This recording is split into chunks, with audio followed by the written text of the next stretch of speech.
silent house. Architect Julian Rivas specialized in the restoration of historic buildings, a profession that brought him to Toledo with a peculiar assignment: to rehabilitate an old mansion on the outskirts, known in the town as the Silent House. The property, with thick stone walls and tiny windows, had remained uninhabited for decades, consumed by time and shrouded in legends whispered by the locals.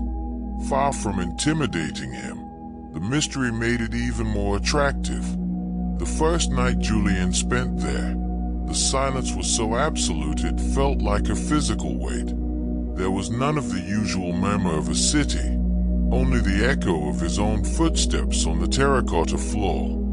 The air, thick and cold, smelled of dust, rotten wood, and something else, a sweet, metallic undertone that vaguely reminded him of his grandfather's blacksmith shop. But the house had none. He concentrated on his work, avoiding the furniture covered with white sheets that resembled spectral figures. On the second day, he began to hear a faint dripping sound. He looked for the water leak in the vaulted ceilings on the ground floor, but the sound seemed to be coming from upstairs. He climbed the spiral staircase, whose stone steps creaked under his weight, and stopped in a narrow hallway.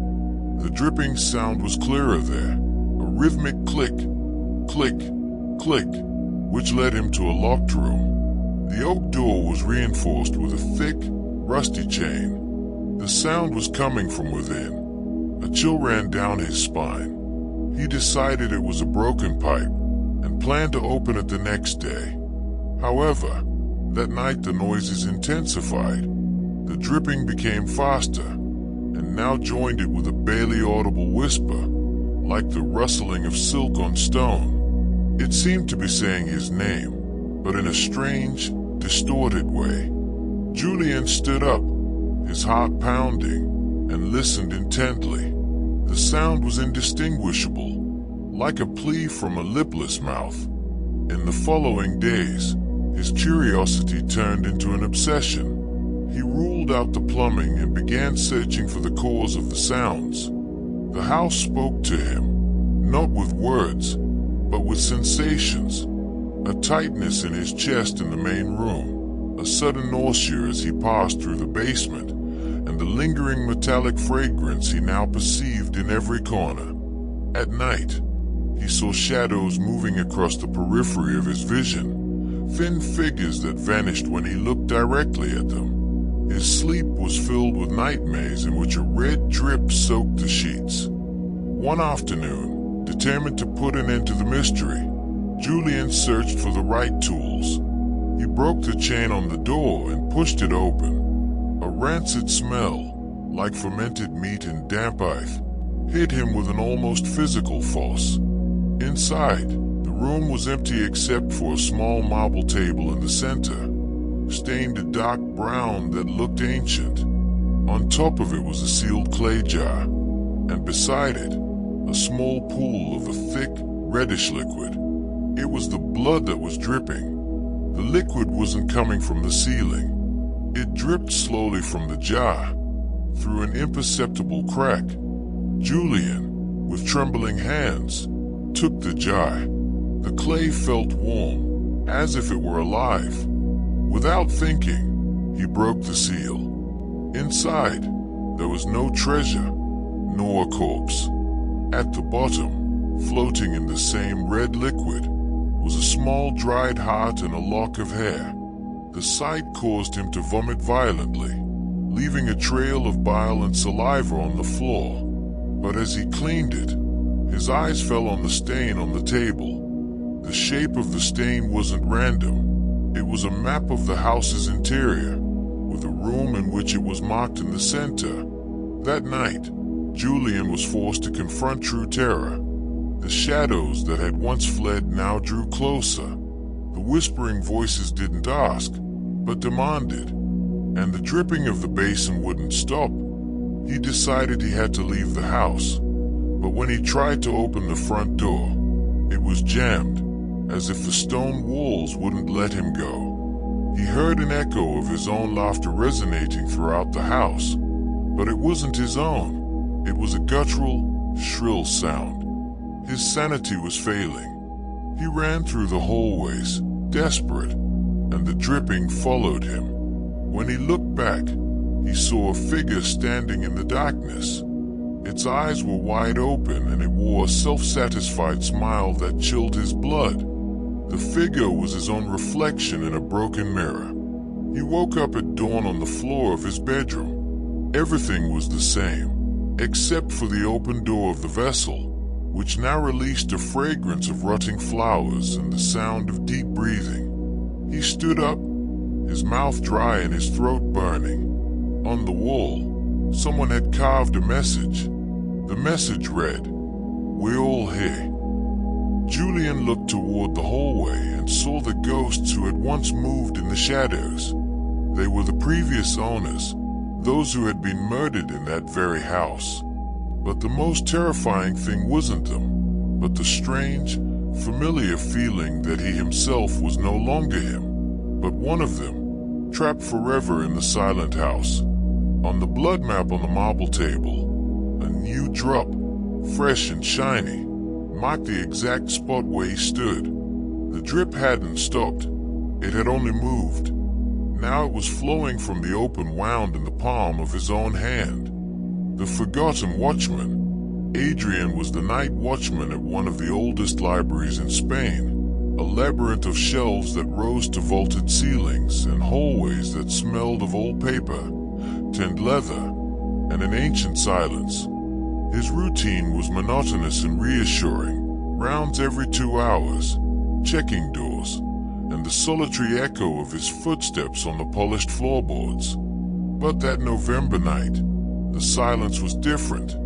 It was a silence that breathed.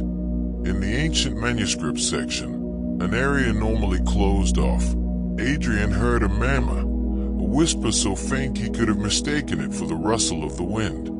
He approached with his flashlight, illuminating the spines of dusty books, some with titles written in Latin. The murmuring stopped when he arrived, but he noticed that one book was out of place. An old tome, without a name or author, was subtly out of place, as if someone had left it there in haste. Driven by curiosity, he picked it up. The leather binding was rough and cold to the touch. As he opened it, the smell of old paper dissipated, replaced by a metallic, almost sweet aroma. The book was empty. The pages were yellowed parchment, without a single written word.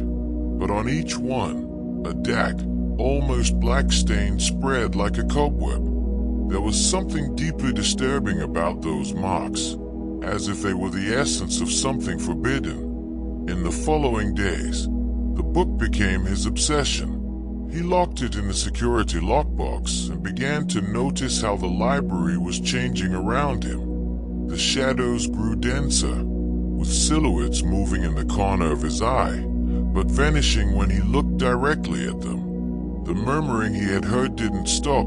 Instead, it grew, multiplying. Now, it seemed to come from everywhere, a chorus of voices whispering in a language he couldn't understand, as if the library's very books were trying to communicate with him.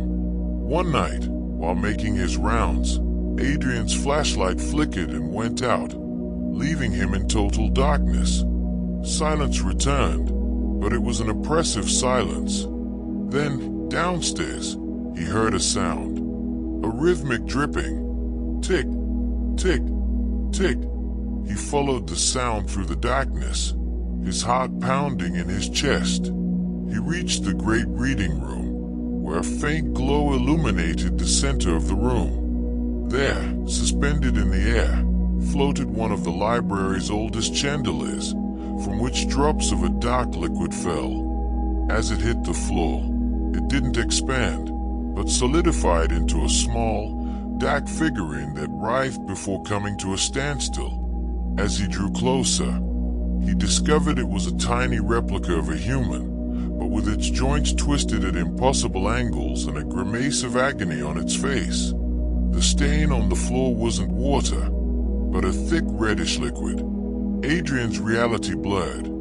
The dripping water followed him. It seemed to emanate from the shelves themselves, from the cracks in the floor, from the pages of the books he left behind. The whispers became clear, naming people he didn't know, and describing acts of evil that sent shivers down his spine. Reading the titles of the books, he discovered they matched the stories the voices whispered to him. They were tales of pain, of sacrifice, of forgetting. Paranoia consumed him. The library wasn't in a note building. It was a living, hungry creature, and the book he'd taken was its key. The shadows he'd seen in his peripheral vision were now corporeal figures, silhouettes made of pages that detached themselves from nearby books and swirled around him. The metallic stench was unbearable, permeating every corner. Following a terrified intuition, he ran back to his safe. The nameless book lay open on the table, its pages blank. The murmuring intensified. The voices were demanding something. With a chilling clarity, he understood what they wanted. The book needed a story. It needed to be written. The safe door slammed shut and locked. The echo of his footsteps stopped. The silence was total, broken only by the sound of his own labored breathing.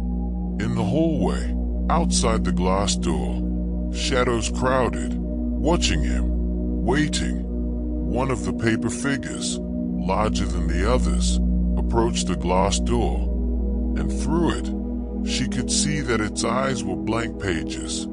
She looked at the nameless book on the table. The first page now had a title written in shaky handwriting that was strangely familiar.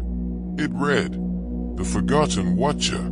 On the spine of the book, instead of the author, the first letter of his name appeared as a black stain. As she brought her hand closer, she felt a sharp pain and a pang of panic. Her fingers felt clammy, and as she drew them back, she saw the stain spreading on his knuckles. Looking closely, he realized it wasn't ink. It was blood. History was already being written. The book had its own pen, and the library, its new author.